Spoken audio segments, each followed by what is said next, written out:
Jason Hill is a college professor. He works at DePaul University, and we're happy to have him tonight.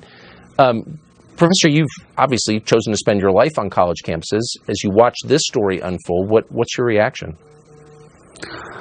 Well, I'm not surprised, because I think that what we're seeing is a form of new liberal white supremacy that is being promulgated by national security threats in the person of people like Ibram Kendi and Robin DiAngelo, who are what I call the new liberal white supremacists, who are conducting these sensitivity racial training workshops and anti-racist workshops, which are nothing more than workshops that prepare young people to see grievances and racism where they do not exist. And I think they are spreading a kind of divisiveness in our nation and equipping blacks and other minorities to act with full forethought of malice to issue nefarious claims against white people.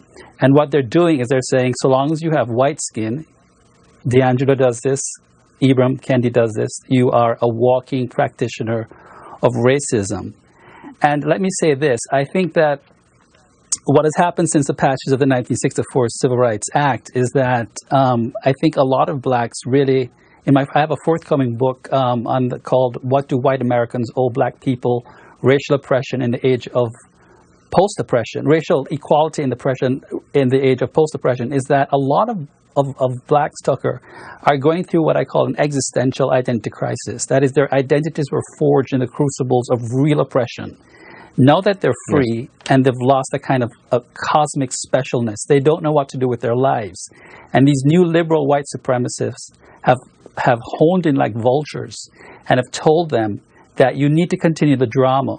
You need to continue your careers of being victims.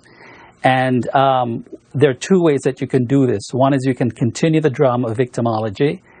And one way to do this is by understanding that black skin grants you the imprimatur of innocence, which puts you outside the pale of being questioned.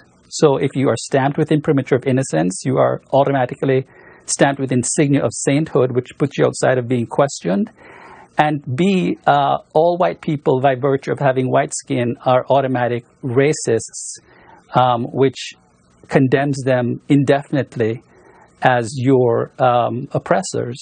And I think this is what we are seeing happening. Black people are being weaponized to be psychological weapons of mass destructions or destroyers. And it's terribly divisive. So I'm not very, very surprised, because it's also not surprising that as America grows increasingly less racist, we are seeing on college campuses a march for resegregation, right? Where blacks are calling for separate dorms, separate graduation ceremonies. Since 2017, on 70 college campuses now we have separate graduation ceremonies for blacks. So I'm not really surprised at all, because we're living in a different kind of era. It's hard to see who's benefiting. Only a small group. That most people are being really hurt by this, of all colors, I would say. Professor, I appreciate your coming on tonight. Congrats on the book. I hope you'll come back. Thank you.